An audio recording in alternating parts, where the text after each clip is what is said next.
And so, sorry, want me to start over? No, you don't need to start over. All right. Larry mentioned that some folks that are not here might want this content recorded. We did not record the morning meeting because we didn't technically have a meeting, but we can record this session. All right. Yeah. Thank you. All right. So I will call this meeting to order. Turn it over to Larry. Okay. So we spent a lot of time in the tax session on the rural zero waste plan, so we'll probably come back to that next time. But in the meantime, I've got another fun project for you. There's some new reporting requirements or old reporting requirements that now apply for particularly household hazardous waste programs, load check, and a few other hazardous waste generators. So I'm going to cover what that is, and some of it, there's one task you're going to have to do rather sooner than later. The other ones have a little more time. The one report's not due till February 28th, or actually March 3rd, because it's a weekend. Another one's going to be due March 31st, and we don't have a meeting in time enough for that. So I was going to cover it today. And so this will really impact household hazardous waste programs and the reporting you do. Even though you do Form 303, that's not good enough. You have to do additional reporting to DTSC, and I'll try to hold the sarcasm down a little. It'll be very hard on this one. So what I put up on the screen, even though you can't read it, that's the simplified reporting chart of all the things you have to report your HHW program for through different agencies and requirements. I'll provide this in a handout so you can actually read it. In fact, I'll put this whole thing together as a packet for people to go through. But yeah, there's a lot you have to do, and the state has added 2 more reports that you have to worry about. One we did before. So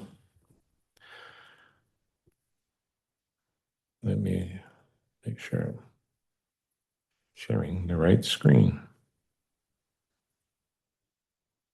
Yep. Wrong one. So let me share the other screen. Doesn't like 2 monitors.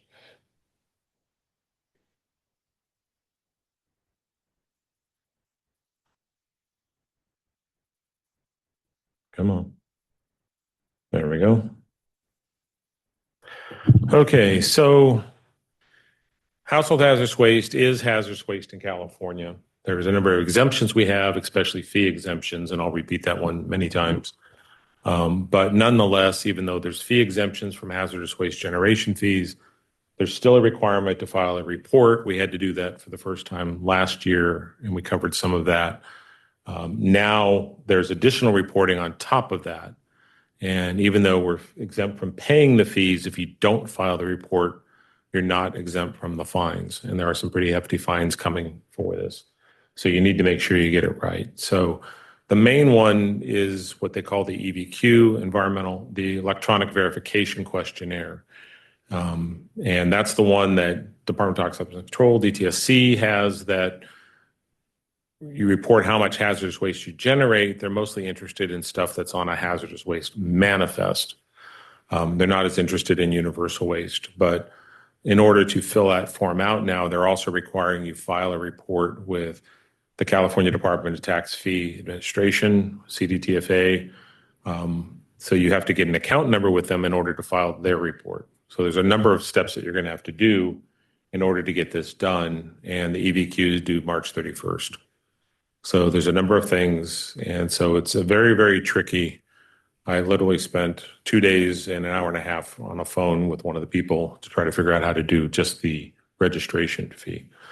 So let's get into it. So as I said, there's different recording requirements. This will affect basically any hazardous waste generator. Household hazardous waste programs didn't have to do some of this before. Now the state says you do. This will also impact your load check programs. It'll impact, and if you're accepting abandoned waste, you'll have to track that. So a lot more tracking you're going to have to do to fill out the reports. And any of your departments, like maintenance people, if they're doing maintenance on vehicles, they're generating hazardous waste, they'd have already familiar with this report. So somebody in your jurisdiction is already familiar with CDTFA and the taxation. Many of you with solid waste facilities deal with them on the integrated waste management fee returns that are due every quarter. If not, your facilities are dealing with that. Usually the landfills and transfers, the landfills will fill that out. So you're already paying fees for that. And so this is another program that you're going to have to be dealing with. So even though you're exempt from paying the fees, you're still going to have to fill out the reports for this. And so a lot of the information that you collect under your Form 303 for Cal Recycle is a similar information in here. But it's in a different format, different subcategories, and a different time frame. So this is entirely separate from Form 303.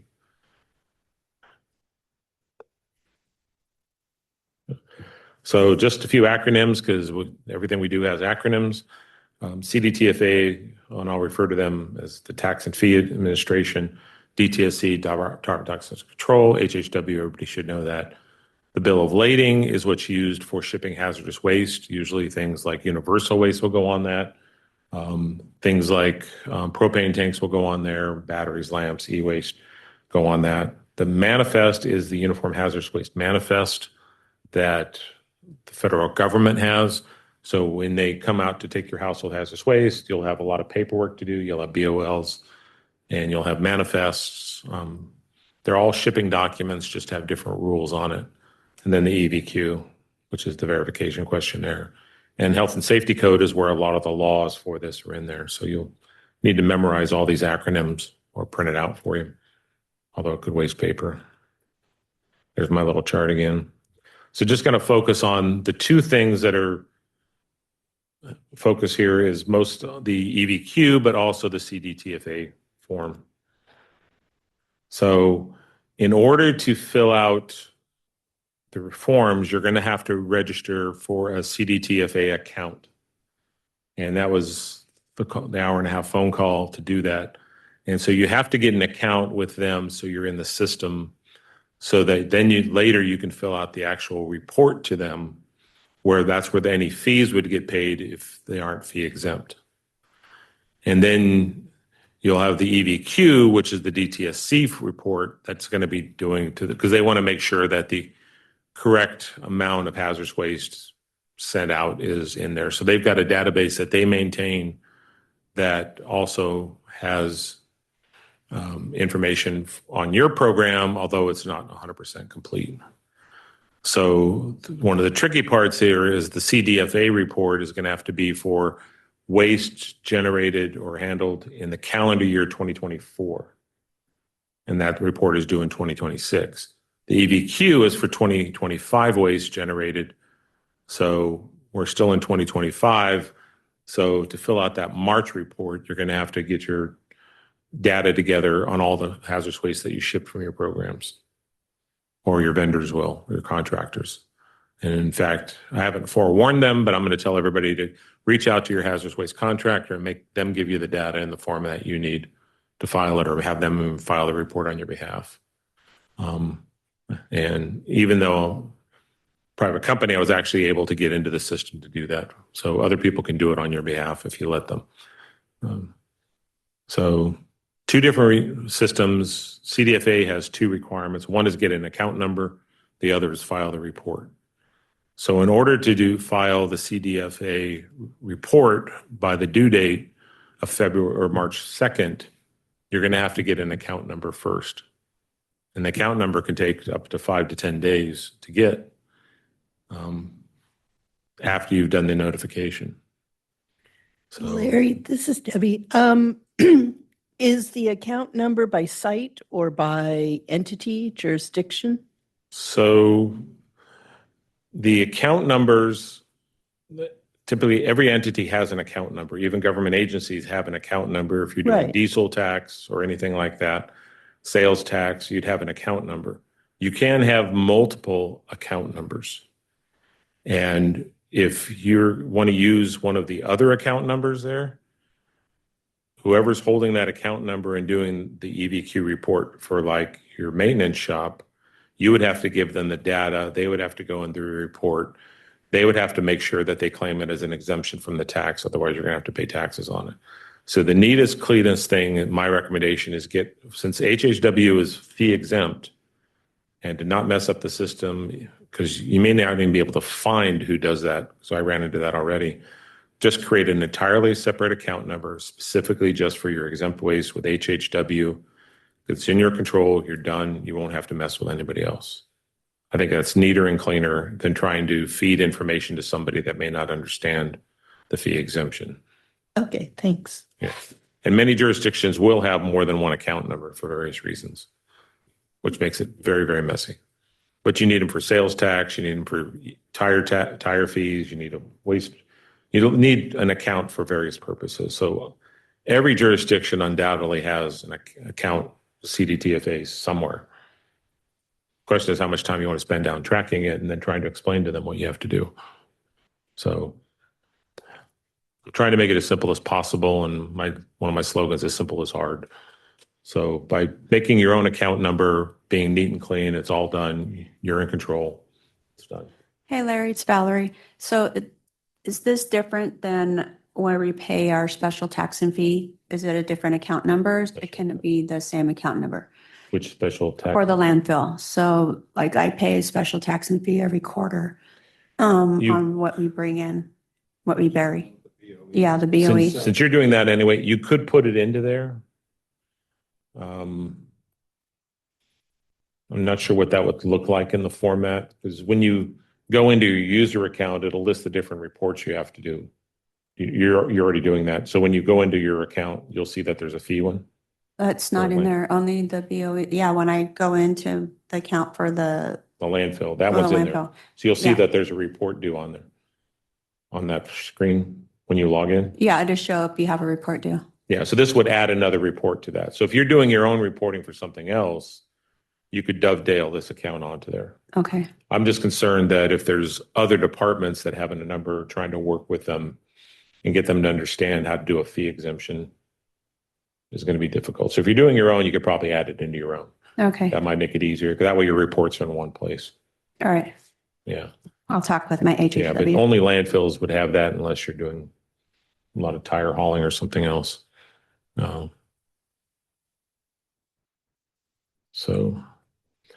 So again, the fee itself does not apply to household hazardous waste programs, facilities, permanent, temporary. It doesn't apply to solid waste load checking programs. So if you're handling your own load checking waste separate from your HHW program, you'll still have to track that if you hadn't been tracking it already. And then if your household facility accepts abandoned waste, you'll want to know that too, because that is a fee exemption. But when you go to report, you're going to have to account for it differently.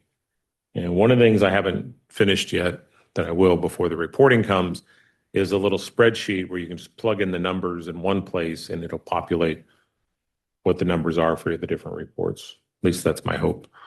But you are going to have to track not only the different types of fee exemptions, you're also going to have to track the different types of shipping paper. So if it's typically it's either on a bill of lading or a hazardous waste manifest or a consolidated manifest for used oil.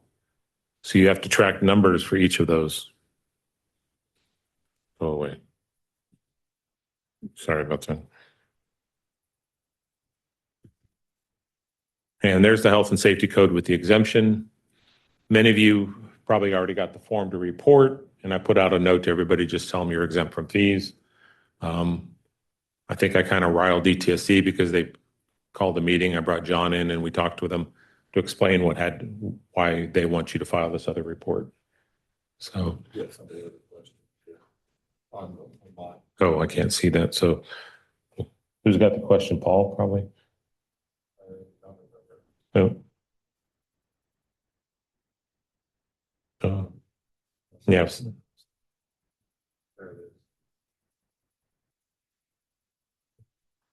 I'm sharing the screen so I can't see what's on there. Somebody will have to monitor. Somebody could post that question again or come off mute. But, okay. So here's where it got really fun. And as I said repeatedly, and we'll continue to do, these programs are exempt from paying the fees. So the discussion we had is that quoted this section of the Rev and Tax Code, DTSC did, that says that every generator subject to the fee has to file a return, and their determination was that you're still subject to the fee, but you're just exempt from paying the fee, but you're still subject to the fee, and therefore you have to fill out a report.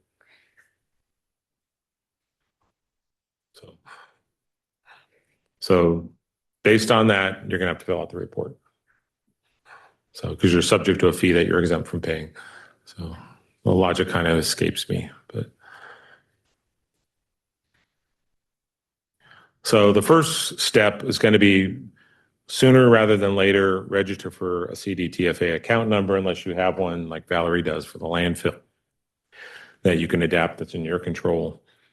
And in the meantime, once you've done that, start collecting your data for 2024, and you might as well get the request out and get in the queue for 2025 because all the programs are going to have to be doing this. And then you'll be filing the CDTFA return by February 20th. Actually, it's March 2nd with the holiday, the weekend. And then you'll be turning around and taking some of that data and filing the eVQ in March. So our next meeting is not until mid-March, and so we won't have much time to chat about this. And I'll run through some of this quick, and you'll get the slides for how to do it. But we talked to Stacy. We may set up a special little like hands-on training virtual session to walk through it. You can be in front of your computer and do it.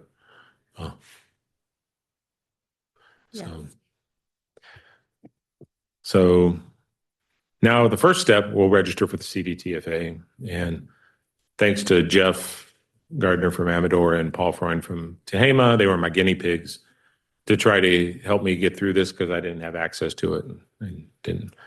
So registering for the account number. And so what you have to do, as I mentioned, these are the other ones that might have account numbers out there. So, and even covered electronics would have an account number if you're getting paid for it. So there's likely, and I already mentioned this, there's already likely a number somewhere. And if there's somebody that you know and work with that understands the system in your jurisdiction, they could probably do this reporting for you if they understand it. Otherwise, you might be better off just keeping it in your own hands and just creating a separate account number because these are all fee exempt wastes, most of them. So here's the typical login that you'll get to. You're going to need to create a username first before you get an account number. So to get a username, you're going to have to enter your personal name and some sort of identifier like your driver's license, social security number. That makes sure that they validate to make sure you're a real person. And then once you've done that validation, then you'll be able to go in and actually register for, add a business entity to register for the account number. And do keep in mind, there's a little triangle yellow shape on these things, as you'll see them popping up on screens, because these are a lot of screenshots that are required fields. There's some that are not required, so you can fill them out if you want. Some you shouldn't fill out because it'll cause problems. I'll explain. So once you get your username, then you can go in and register for a new business activity in order to get your account number. So I did a lot of step-by-steps. So it'll sign up for a login, and that's what'll show up there. And so once you create the login, clear up my screen here.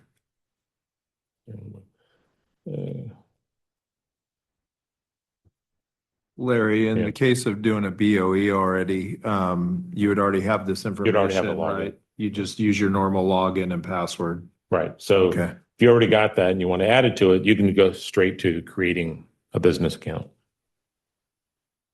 So you'd be registering a new business activity. And we'll cover that in just a minute.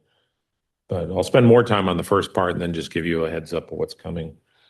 So if you don't have a login, you create one. There we go. So since you're not the owner of the county, then you're going to be a third party preparer. So you'd be another or an employee. I was able to do it for Tehama as another. And then they get you the screen of instructions saying you have to create a username first. And so that'll take you to the screen for next. Here's how you create a username. You do the ID type, which is essentially, these are all for tax preparers or driver's license, social security number. Just anything to prove who you are. And then you'll enter in you'll pick the option, then this gray space will be your driver's license, last name, first name. Those are required, those little yellow diamond triangle shapes there. You don't have to give your last name, title, suffix if you don't want it. So you get your driver's license. It'll get you to the next page where you get your address. So this is the address of your entity. You could put your home address if you want, but you can also put in just the address where you work, the main office, your mailing office to do that. So whose attention it goes to, the street, you don't have a unit, city, state, zip, those are all required fields. Then you create your username, confirm the username, create your password, confirm your password. You have a secret question, those usual types of things that you have to put in there. High school, mascot, whatever. You just pick something. Make sure you document it somewhere because you'll need it if you have to verify. So your secret question, your secret answer, confirm your secret answer. And then your contact information, email, confirm your email, account, phone number is not required, although the business number, some sort of phone number is required. So you can do work, you can do cell. If you do cell, they're going to want to know your carrier. And then you get on to this next one, how you want to get authentication, because you're going to have to authenticate just like everything else for security. So you could either do text and email or just email only, and then put your email, confirm your email, etc. And then you've confirmed that submission, you'll get a confirmation number. And then you can go ahead and log into with your account number. So now you get to register a business. So this happens pretty fast on the email. So you'll get a pretty quick email saying you're registered. And then you can get that, then you go back into the system to get the business activity. Before you go into that, make sure you collect these little check boxes. Make sure you have the agency name. Make sure you have the site name, which should be the exact same phrasing as what's used on your permit by rule and your EPID number. Because I've seen many different variations, but make sure it's the same one so it matches. And you'll need the site address for it, for the actual household hazardous waste program, landfill, whatever, also the EPID number. So just make sure you've got that information handy, and then you can get into the system. So you log in, and there's mine because I'm registered as a business entity, but I'm going to have to add this one as a new business activity. So I always find it strange that they want you're an agency, but you have to register a business activity. Word choice. And then they give you a choice of options. So selling goods, all of these require some sort of account number. But the one you want to look at is further down the list for generating 5 tons or more of hazardous waste within a calendar year. You have to check that, otherwise you're going to get nowhere. So one of my little stubborn points is that HHW programs don't generate hazardous waste, you only collect hazardous waste. And that won't help you with this. So you're going to have to mark it as generating it, even though it's not your actual waste, but you're listed as that. So that gets you into the system. And this one pulled up my own personal information, which is not what I was trying to do. I'm trying to register a different site. So I click no. Yours may show up differently, Valerie, because you're already in that system there. So you have to figure out what type of business. You're going to be a local government. So that should cover everybody from JPAs to counties to cities. And then it's going to ask for the FEIN number, the federal tax ID, the state ID, and all of that. The important thing here to note is these do not have triangles. These are not mandatory. Do not enter information in these spaces. If you do, if you try to put the county federal tax ID number, it's going to make you get permission from wherever has that account number to actually access the system. So the best advice is skip that because you're creating an entirely different one. Since it's not mandatory, you can leave it blank. That was a little trick that Paul and I missed out on initially. So do you have a current account? So you're going to say no, even though your county may, this activity does not have a current number. You're trying to get a new number.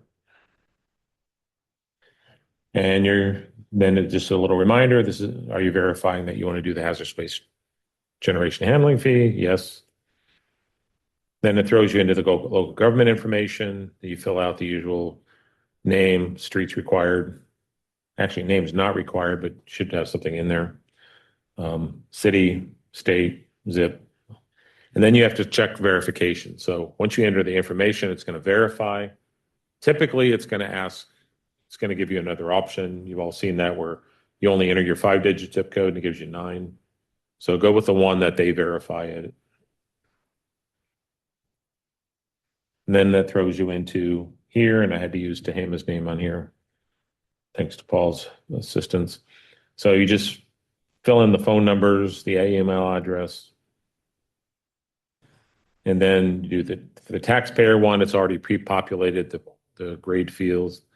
And then you just tell you want to do the same person. So whoever's handling your books and records will also be the same contact person for the business activity for most of you. So you just say yes, same. Location, again. And then more information on location. So mandatory field, phone number.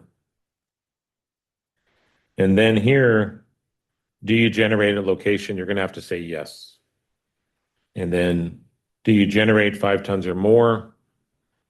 You could say yes, you could say no. It won't affect later what happens. So if you don't know the number now, you could pick either option because you're going to fix it later when you file the information. So that one's less critical. Then you're also going to have to enter a date, I'll come back to that, and the EPID number for the specific site. So every site that you have has a separate EPID number, so you'll have to do this for each of the sites. So the start date is a little tricky. So for this report, it's going to be July 1st. And the reasoning is that this is the reporting for calendar year 2024. The fee return is due on February 28th for the and it's a fiscal year reporting period starting July 1st. So to do of 2025. So to do the calendar year 2024 report, your fiscal year start is going to be July 1st. So that little table helps figure it out. And the same thing will happen for the next couple of years. So that's the date that goes into this space. I don't know what happens if you put a different date. Do you see them altering this at some point to correct that whole thing of being a generator? Because I could see them trying to later in life say, well, you've been reporting yourself as a generator, now you're susceptible to the fees when you're a collector, not a generator or processor. But we're fee exempt for these waste. No, for now, but they could easily change this They at some could, point at some point. and say you've been saying on our forms you're a generator, where they should have somebody should be pushing them to change this to the proper. Had that discussion, got nowhere so far. But other than last year when we did this, when we had to fill out the EVQ, I went round and round with somebody at the EVQ desk who was extremely helpful. And I had to explain that we couldn't fill it out because we didn't have a CTTFA number. And I also explained that we don't generate the waste, we simply collect it. So I actually have an email in writing that he agreed that we do not generate the waste for a collector. Unfortunately, that won't work to get this report done. So whether the state will try to fix things like that. Probably send my person over there an email saying, just to verify we are a collector, not a generator. But in This- order to fill this form out, you're making us certify that we're a generator. And then they'll respond back to me and say correct, and then I can keep that in the file, keep it in the folder. In the BOE folder, I'll just put it in there and put it in the folder and type. So that gets you the first facility entered. Then you get a chance to add another one. You can say yes or no. If you have more than one, then you got to say yes. So then you just repeat the process all over again with the other site. So Tehama had 2 sites, one in Red Bluff, one in Corning. Okay. So And then Larry, it- we're adding our temporary household hazardous waste sites into this as well, correct? They have EPA ID numbers for them. Yeah. But sometimes they're temp ID numbers. I cannot find anything, and I didn't get a chance to ask her, but the website says all hazardous waste generated at a site. And that is a site, it is a facility, even though it's temporary. Okay. That's the way I would think of it. Yeah. Okay. But then you have to verify again. So you just keep doing that as many sites as you have over and over until you're done and say no. So like Debbie just mentioned, if we're doing a temporary collection somewhere, are we going to have to make a whole separate When number reporting time for comes. that, when reporting comes for that particular, like if we had one in Oroville, we would create a whole new reporting page for that. Okay. Yeah, but keep in mind, CDTFA is for 2024. And when you actually go to the return, you can actually add new addresses at that point. So you won't have to come back in here and do it. Yeah, Larry, that's a good question Craig just brought up because we have a contract with Republic to run the HHW in Chico, and we also reimburse Recology in Oroville for HHW from county residents. Who sponsors the program? Whose name is on the EPID number and the permit? That would be Recology. No. For HHW? Yeah. They cannot be a generator for HHW. No, they're, collector, but they do their own reports and stuff like that. Yeah, they can do their own reports. They can do all the work. But the EPID number can only be issued to a jurisdiction for HHW program. Okay, I have to reach out to them and find out that Get that, information. that's a bigger problem. Okay. But yeah, you can put the number into the TTSC's tracking system and see who shows up as generator. A lot of private companies will operate HHW programs, but whoever's name signs the permit by rule and the EPID number has to be issued only to a local jurisdiction.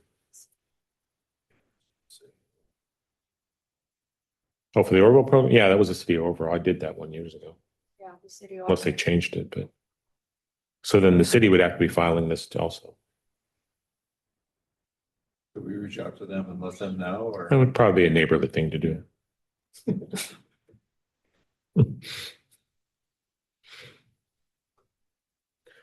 And just keep repeating yourself, you're exempt from fees. So the start date be the same as the other one, July 1st. Gets you to a verification step. And then registration summary, you acknowledge everything's correct. Intent, you got to check another box saying that you do swear everything's correct. And then it asks if you want to register to vote.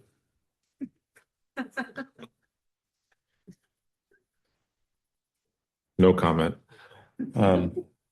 Take your choice. You can do it, whatever one you want to do. But it won't let you proceed unless you check something because those are mandatory. And then if submission's done, submissions are final, then you hit submit at the bottom. Are you sure you're not a robot? Check the box, and then you get a receipt that you can print. I definitely should print before you leave the screen. You'll also get an email, but there's your confirmation number there saying that you're done. So keep a copy of that, and then you sit back and wait. So they said there's a 5 to 10 day waiting period to get the information. It's either going to be an email or a robocall. Don't ask. I mentioned that. And it's like, okay. So stay tuned. If you don't get something back soon, then you can always go back in the system and check the status. So you can always do it yourself. So put a little reminder in 5 to 10 days. They said, depending on their workload, sometimes they do it sooner. They said the one I did yesterday will probably be to me either today or tomorrow. So, and I did find somebody extremely helpful. She stood with me for an hour and a half while I went through and did all the screenshots and registered. So you'll get this request information that you're registered, your confirmation. So you just sit back and wait. So if you get that account number or use your existing, if you got your existing one, you're done for now. So, but if you don't have one, you need to get in the system, get a number. Third parties can do it for you. I won't be able to do everybody's, but there's a couple people that need me to do it for them. But it's the interesting, the good and the bad thing was I was able to register Tehama County. I was also, the bad news is I was able to register. So any putty could come in and register you for this system, which seems to be a very big security flaw to me. But because they could put all the other information, other emails, and never put your name in there. And then you'll get a funny email one day saying what's going on. But yeah, so I think that I'm glad it happened, but I think it's a security flaw that anybody can go in and set up a system account number. But anyway, so that's the big important part to do first. And so I'll get these slides out probably over the weekend to everybody to go through on there. So once that is out of the way, then you get to do the CDTFA filing, and we'll go through this pretty quick. So this report is where you file for all hazardous waste generated, whether it's on a manifest, on a bill of lading, on a universal waste, exempt or not, all stuff gets reported in here. And you're also going to have to separate by source, which I'll explain in a minute. But typically, HHW used oil could be on a manifest. Universal waste could be on a manifest. Usually, universal waste, batteries, lamps, e-waste is on a bill of lading, not always. Propane. And then consolidated manifest is used for used oil. It can be used for oil filters, or they could put used oil on a manifest. It all depends on how your contractors do it. Used oil filters tend to end up on manifested, especially paper filters. So you're going to have to figure that out anyway. So when you proceed to TFA, they want everything by all waste types. eVQ, you're going to have to do some reporting on consolidated manifest, but eVQ only cares about how much is manifested, not bills of lading, not universal waste. So you're going to have to track some of that information differently. That's that little spreadsheet I was going to put together. So in order to do your return, you're going to have your name and address and the EPID number for each one of the sites. So the name of the site, the address of the site, the EPID number. And do keep in mind that you're going to have to capture this by calendar year. And household hazardous waste is exempt from fees. Certified used oil centers are exempt from fees. Load checking waste is exempt from fees. If you take abandoned waste from public works, it's exempt from fees. Used oil from non-certified centers is not exempt from fees. So if you get over 5 tons of used oil from non-certified centers, you're going to have to pay a fee. Or if you're less than 5 tons.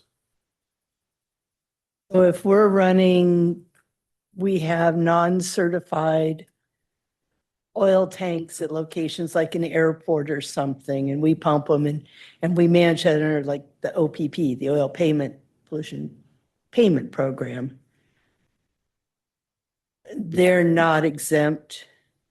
If they're not certified, they're not exempt. Whose name is on the EPID number? The airport? It would be the county. So then you're going to have to do the reporting for it. To think about whether we actually generate. Because I mean, we have a tank at the transfer station. Right. They collect used oil. It's not a certified center. They're not paying back. Right. Okay, I have to think about that. Yeah. I'm beginning to think it's almost easier to get them certified. And keep in mind, on a certified center, you don't have to pay people back if they don't ask for it. You have to post a sign, but you don't have to advertise that you pay the fee. Only some people ask for the fee anyway. There's facilities that go years without anybody asking for the money. And we also have a problem in remote sites where there's a gate attendant with no money to get back to people. So I've been trying to figure out how to get vouchers and other things going, and I haven't had much luck. So, yeah. But DTSC does not understand what a non-certified center is. So they did not include them in the exemption. I have some issues with tanks. There's nobody there to pay money. I mean, they aren't manned per se. I mean, there might be somebody on the premises, but there's no cash box or voucher box or anything like that. I Details. see Jeff nodding his head. What do we pay the fee on?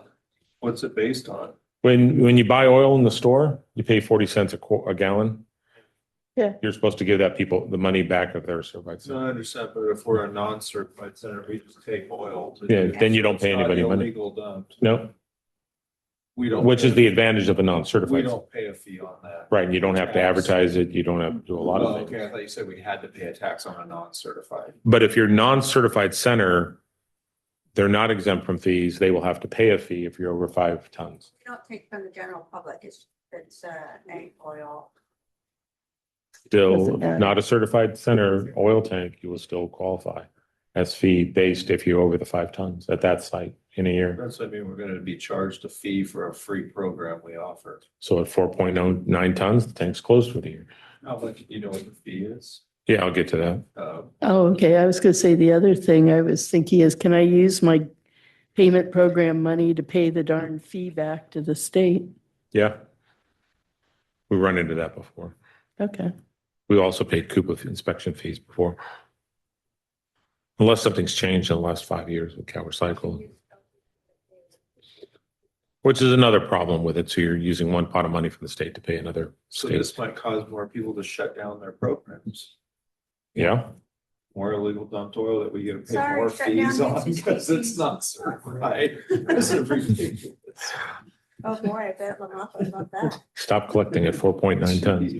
Big Cal Recycle involved, were they involved in this too? No, this has nothing to do with Cal Recycle. How many gallons is 5 tons?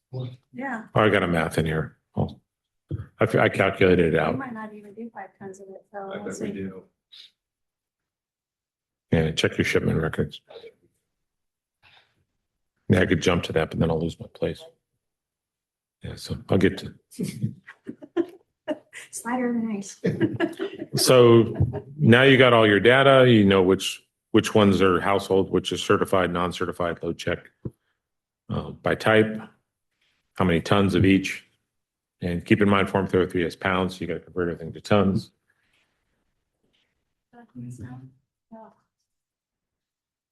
Estimate. So then you log into your account. And then here's where what Valerie was talking about, whether your account will show up. So once you've registered and the account's active and you got the account to enter, it'll show up here that there's a hazardous waste generating tank, which won't happen until January. So this won't even open till January to enter the information. But if you did everything right with the account number, it'll show up here. You have to register. And so here's where the tricky part comes, because they're going to want you to do an exemption schedule.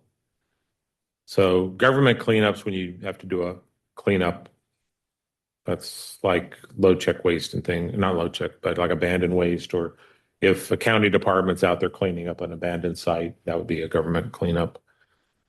Natural disaster exemption, here's your household hazardous waste exemption. Here's your used oil exemption, but only for certified centers. And the other exemption would be like the load check, maybe abandoned waste. You have to tabulate those up to put a number into here. So you'll enter by each of the numbers that you registered, how many tons from each are here. Big tons, not gallons. Tons.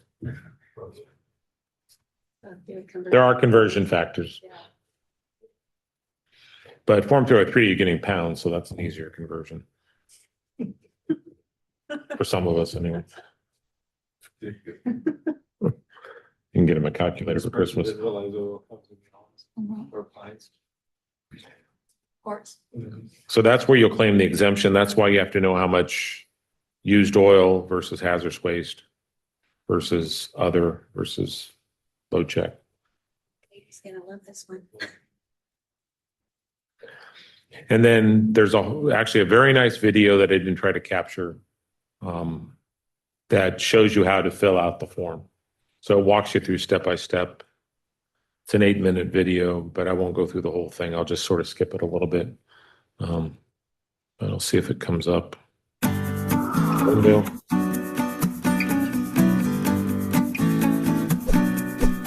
In this video, we will show you how to file a hazardous waste generation Stop that.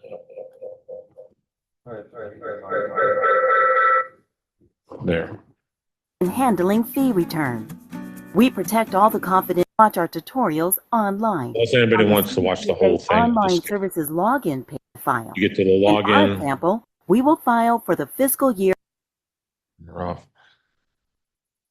So that'll be the same page you had. It'll come up with a lot of handling sites. You verify the sites and the gross tonnage per site. You'll go through confirming the tonnages for each of the sites and then the exemption. There's the exemption worksheet I showed you. If you add it, here's where you can add a new site. If you hadn't done it previously, you can add it here. We're gonna get together with Katie. We'll do this together. Yeah, wait for me to send this to you. And then they ask, do you have any exemptions to report? And that's where you get into this one I showed you previously.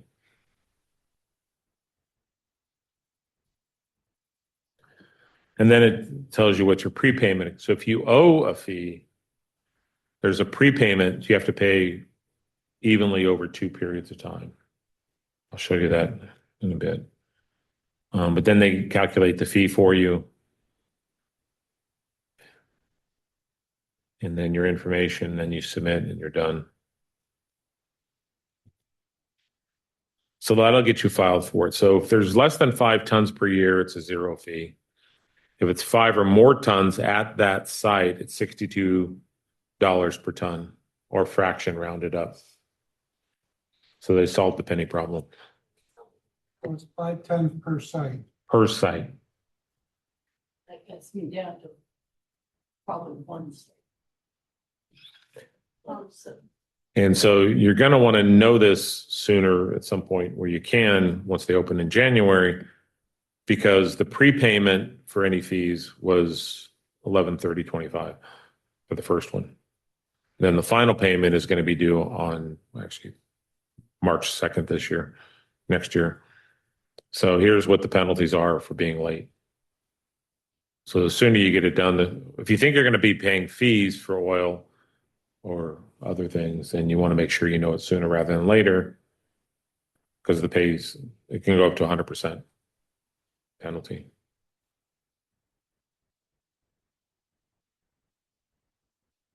So if you miss both payments, then it adds up pretty easily.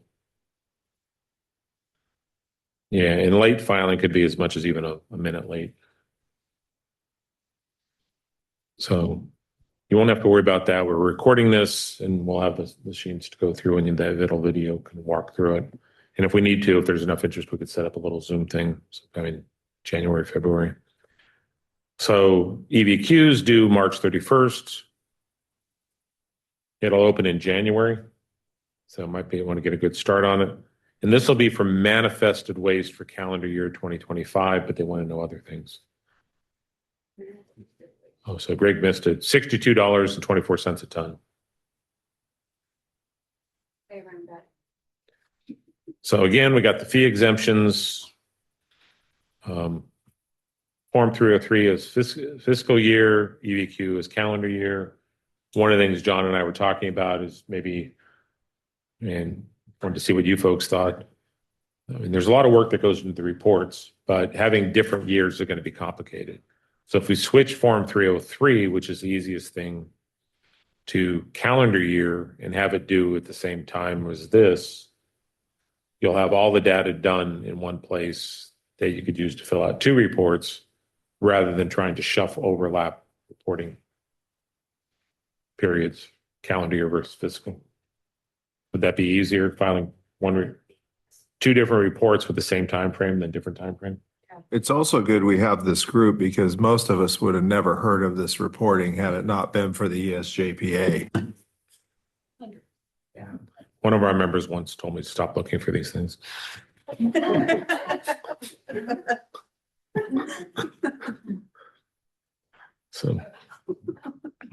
So we have to file eVQ even for HHW. And what? The irony of your statement. Yeah. We were just, doing this. So you may get a letter, you may get an email that your eVQ is due. Many of you got that already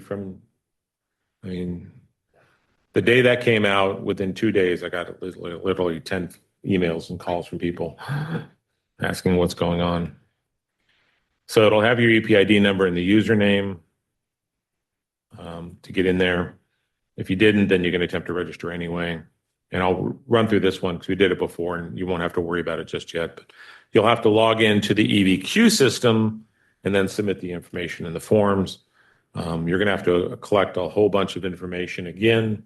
EPID number, facility contacts, the same. You're going to have to get how much manifested tonnage you have for the year. That should actually be 25. And you also have to know how much consolidated manifests you did, which is usually used oil, Safety Clean, World Oil, a few others out there, Lowry. We'll ship it on a consolidated manifest. So you're going to have to know their EPID number, which is on the consolidated manifest, and you need to know the tonnages, even though they put it in gallons.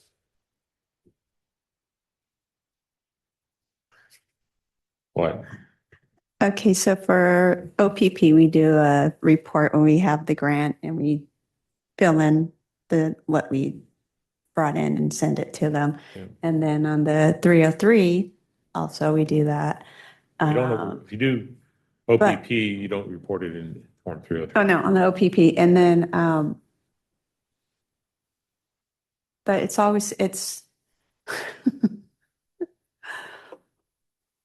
yeah, it's kind of crazy.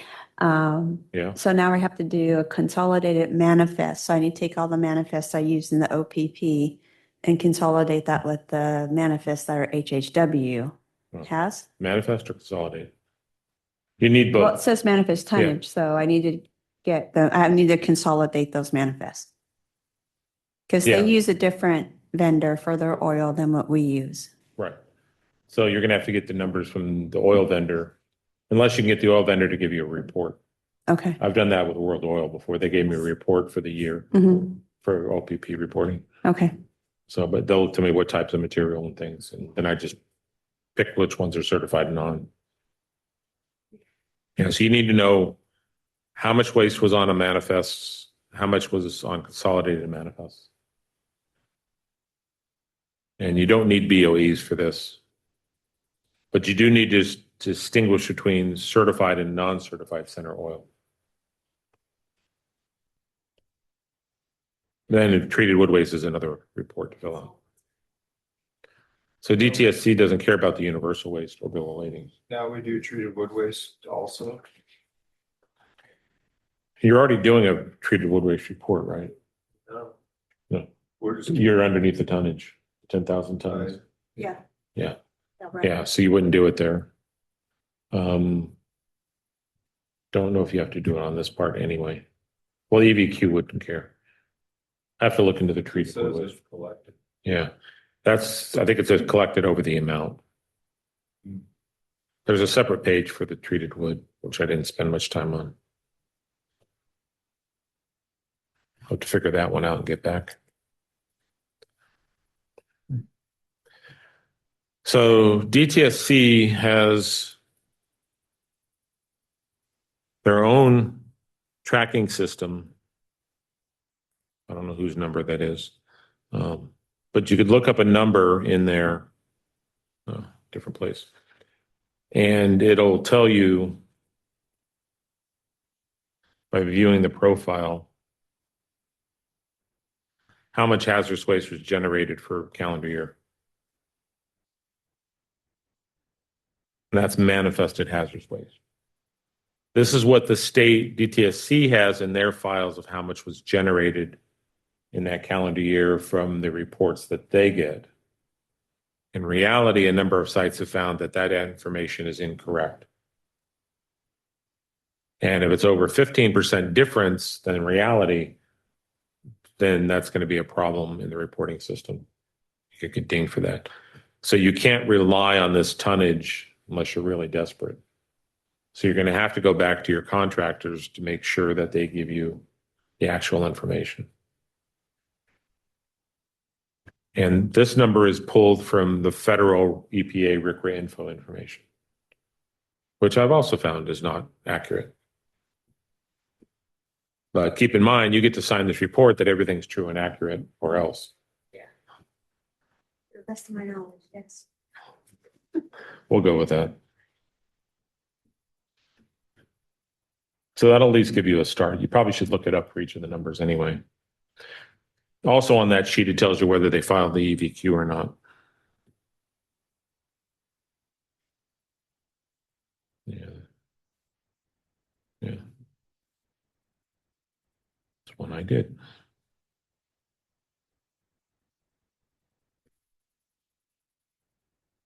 I'm gonna have to buy you lunch and have you come up.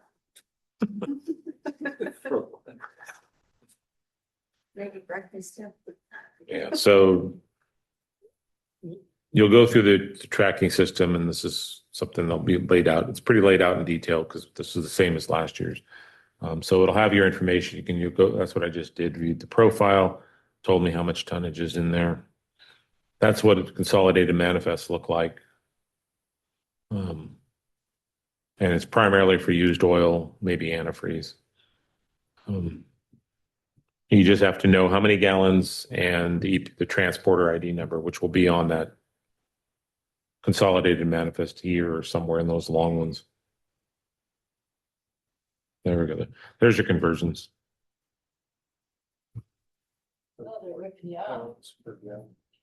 These are Cal Recycle's defaults for Form 303. If you want to weigh it and do your own, you can. You could.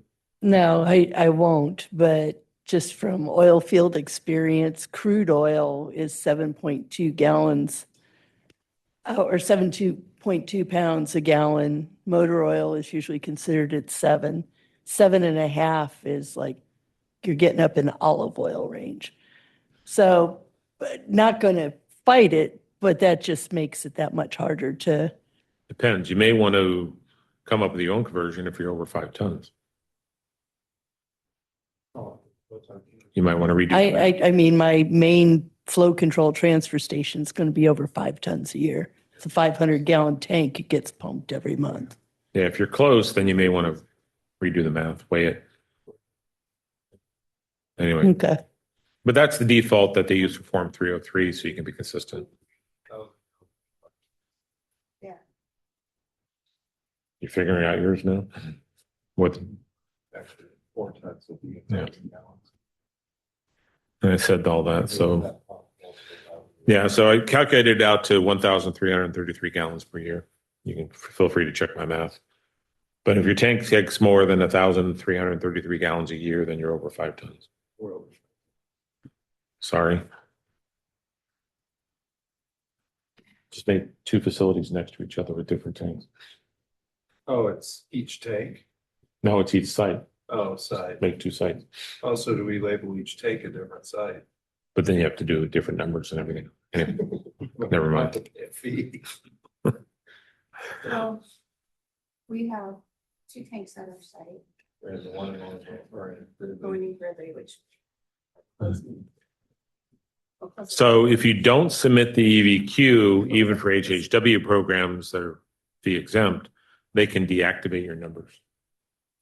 And if you don't submit it, there's going to be penalties. And if your tonnage different from reported versus actual is 15% greater, that could also be a fine. And the form you're signing says you didn't willfully make a false statement. Otherwise, it's a $70,000. So that's the true and correct to the best of your knowledge. So some of you are better than others at that one. This is for a program that we're exempt of paying fees and fines on. No, you're exempt from fees. You're not exempt from fines. No, for fees through DTSC, Yeah, you're exempt from paying the fees, but Yeah. you're not exempt from the fines. We but now don't, we gotta pay fees because now we're over a certain quantity. yeah.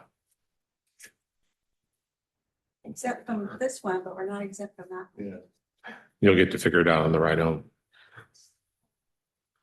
And there's the penalties for it. If you report late, you get a jump on it early. These are tax fees. Special taxing fee. Yeah. No, this is for the EVQ. Yeah, but it's the tax board, basically. Tax and fine fee, whatever. Yeah, they'll send you the bill for the penalty. CDTFA. But the CDTFA form has its own set of fines. Yeah. And DTSC's contact information. They've been very helpful when you get hold of a person. Sometimes they've been pretty good at calling back. They also have a user guide you can do. In order to do it, you've got to get registered, and then you go a whole nother registration process. So everybody should have done it last year. If you haven't, then this, Being fought by anybody? There are lawsuits against this? no lawsuits. Not yet. We've been trying to work with them on some of this stuff, but haven't gotten too far. If for EV, unlike CDTFA, if somebody outside your organization is doing it, you may have to do a consultant authorization form and have that filed and add an alternative user. So Larry, for this one, OPP grant, I pay for the services and inspections and all that for the landfill and the Biggs facility. Or HHW, they have their own oil collection program there. Within the confines of the HHW? Yeah. Okay. So they would have to do this one on their own, or is that something I would have to do for them as well? They could do it for you. Okay. So this is gonna be an additional fine fee we pay through them as well. Could be. Well, Because they're doing, you're holding the permit on it, the permit by rule. but they're doing theoretically more than 5,000 gallons or 5 tons per year as well. Probably But more they're, than, but it's within the HHW, so it's fee exempt, even a non-certified. Okay. subdivision. Is my argument. I haven't bothered to ask them that, but okay. it's part of your HHW. It's, Yeah, that's what we do with ours. yeah. But our landfill's not an certified HHW facility, so Right. we'd be not, so we're not exempt from that fee. Right. Okay. Unless you want to get certified. Landfill might be worth it. No, because then we got all kinds of people. We just like taking ag oil because it helps the ag community, but There's enough other certified locations. yeah. So for, if you haven't registered an EVQ, you go through the same sort of idea where you have to enter information. You'll need the federal tax ID number. In this case, you'll need it for here because it's not tied to a separate account number. So every jurisdiction has one. If you don't get in, then contact EVQ. So this may take a while with different glitches.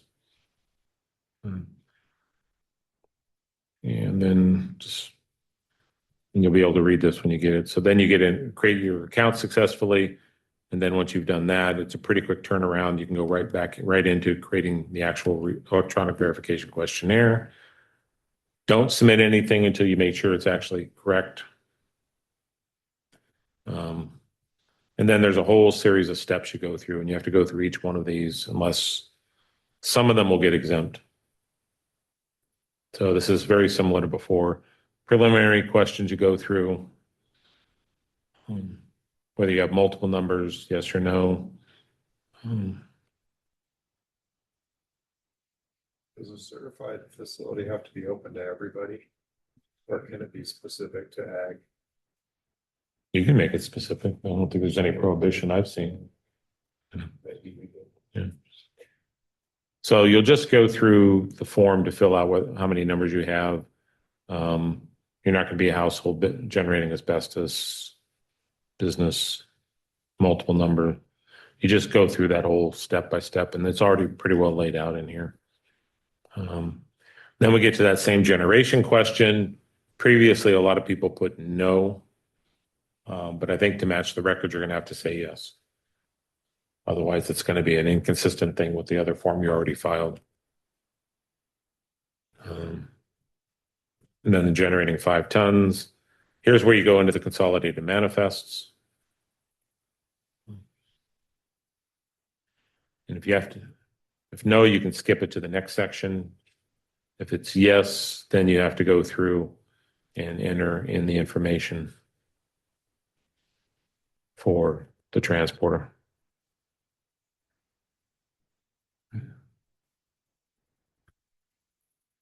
Yeah, so you may need to log in again. Yeah. So you can always, it saves your place as you go, so you can always come back in and finish things. And you just keep going through each of the steps.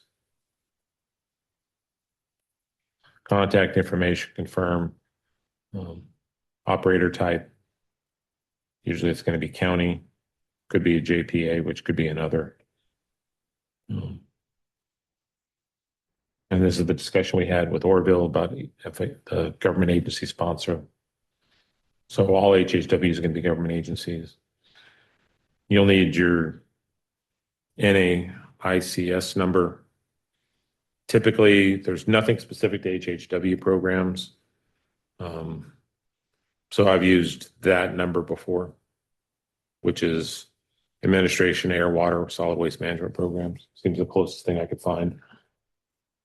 You're going to have to enter a number of employees, which is the entire organization, the entire county. Really? Yeah. Yeah. 28. And then fax number is a required field. But if you don't have one, they said you could put zeros. ID number. Then you go through, start confirming your EPID numbers for all the different sites down here. Manifested waste.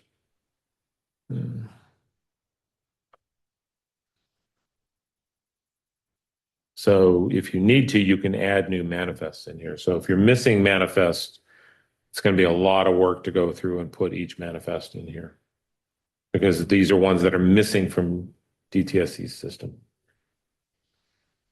So once you get the tonnage from your contractor, if it doesn't match what's in the eVQ list I showed you earlier, you're going to have to find the differences. So this could take some time. Yeah, so they'll want the manifest tracking number, tonnages, ship date.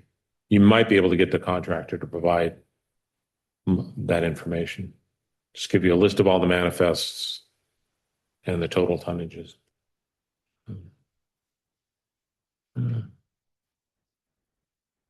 So if it's no, then you got to go through corrected, explain why.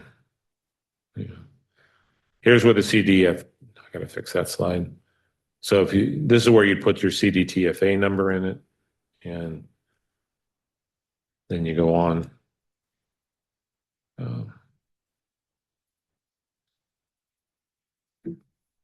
And that'll list out the programs and the fees, just as similar. Here's where you do the consolidated manifest. So are you the transport or the generator? So you used oil, you're going to be the generator. And then putting the transporter ID number, or your number, transport ID number, how many tons. And that would be for that time period. So you don't have to do individual ones, just total. And then you get to the summary page. At that point, I'd go through every single one of the forms, take a break, go through every one of the forms and make sure everything's correct. So once you submit, there's no going back. You'd have to go back through them to get in access. So double check everything. Then you get to, it'll show up with fees. If it should show up with no fees for HHW programs, because all the manifests are going to be fee exempt. Your oil one won't. Then you sign it, submit it, and you're done. Till next year. Yeah, we really need to get them to.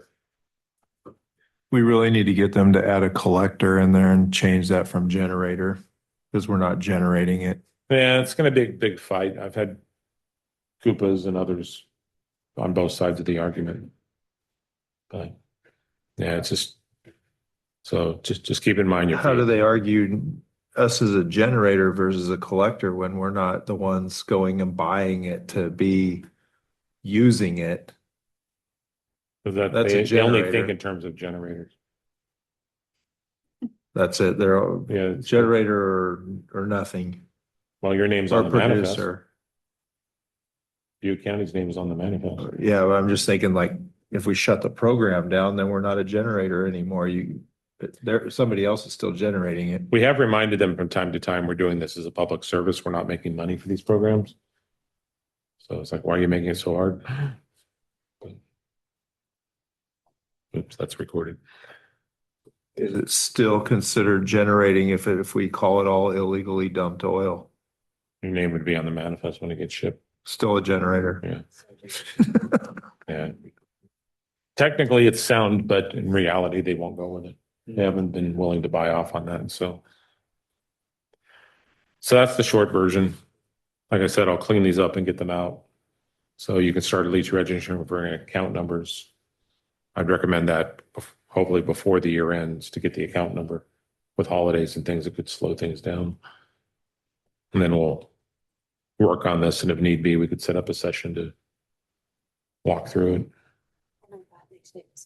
Yeah, but I wanted to make sure everybody knew to get that account number, because if you don't have that, it's going to be very difficult. You won't be able to fill it out, and you'll be late and fined. Okay, so in a high level recap that I'm just trying to wrap my head around, I'll look and see what we have, account numbers, not account numbers. For me to budget and thinking about money I'm spending or how I'm spending OPP funds, let's put it like that. I am reasonably certain for at least one of my sites, I have a used oil, non-certified used oil collection that's going to be more than 5 tons a year. I may have 2. The rest of them, I think I'm going to be fine on because I only have to pump them once a year. We tend to run around twice just because, but I know that I'm probably pretty good on that. I am going to be paying fees because my non-certified centers are not exempt. I'm going to be paying fees through CDTFA. Am I paying fees to DTSC as well? No, That's so, they're the tax collector, CDTFA. okay, so they're the only ones that are catching fees, nothing related to the EVQ. Right. Okay. Yeah, no fees are paid through EVQ. There'll probably be a reminder that there may be fees too. Okay, that's what I was thinking, but I just wanted to make sure that I'm cutting the check. I will be cutting a check to the proper place. Yeah, the EVQ reminder for fees will be for the next reporting because CDTFA is 2024 and EVQ is 2025 data. Right, but the EVQ, that's why I was asking about those non-certified centers is when that does come around, when I'm coming up to 20, EVQ has no, I as a jurisdiction am not paying fees to DTSC. Good holiday. Thanks. That's just what I was confirming, was that there's not a scenario where I end up paying fees to DTSC under the EVQ process. No, Okay, thank you. although I think you'll have to pay fines to them if you don't do it. Right, for inaccurate reporting, this, that, the other. Right. Okay, thanks. So the certified, non-certified, that was the tax, the California Department of Tax, CDTFA. Yeah. That wasn't DTSC. No. Okay, I had it backwards. Well, yeah, no, yeah, it's separate entities. CDTFA is the tax collector for the state. Yeah, I know, but I thought the certified, non-certified collection centers fell under DTSC. They do. The entities fall under there, the requirements fall under them, or Cal Recycle. Cal Recycle does the certification. Yeah, I think what Right. we're getting confused with is that certified, non-certified, who did we pay the fee to that one for?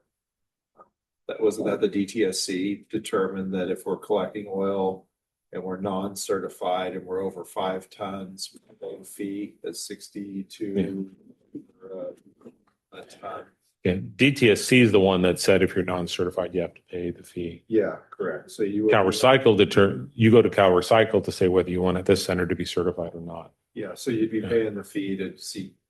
CDTFA. DTSC. Well, DTSC says you have to pay the fee. CDTFA collects the fee. Oh, Yeah. okay. Gotcha. And then DTSC gets the money. Okay. But you get certified through Cal Recycle. Okay. Circle. Sort of. What charges you pay the other and they pay them back? Think of it more of a box because you keep hitting edges and corners.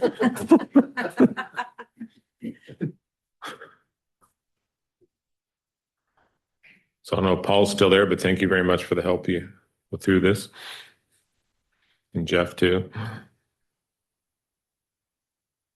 But, so that's the easiest way I could explain it. I went through some of it fast. You'll get the slides hopefully soon, but yeah, the account number's not too difficult. Finally figured that out. The rest of it'll be a nightmare. But.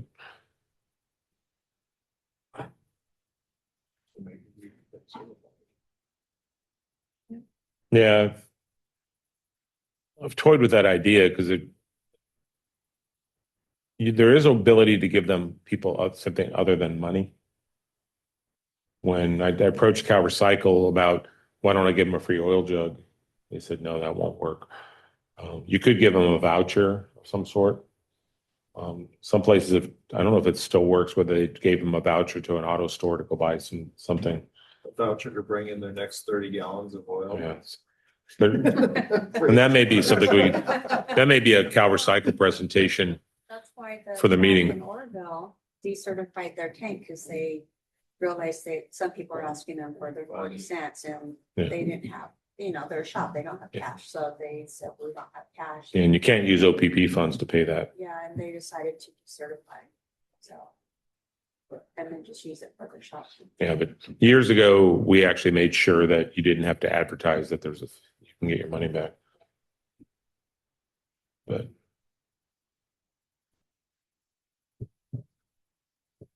everybody had enough?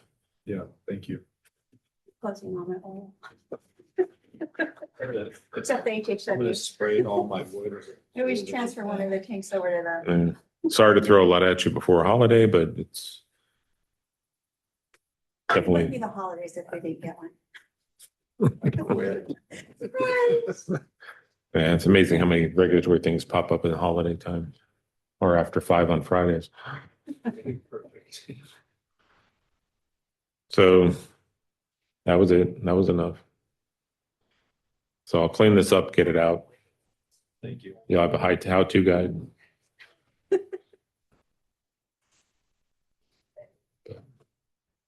Okay. I hope everybody has a good holiday. Yeah, you too, Larry. Anyone else? Mm. Thank you, everyone. We'll see you in March. See you in Yeah, March. maybe we can find Call something more your, fun call to your talk. ESJPA friends and tell them to be here. Yeah, bring a friend, bring a county, bring a county.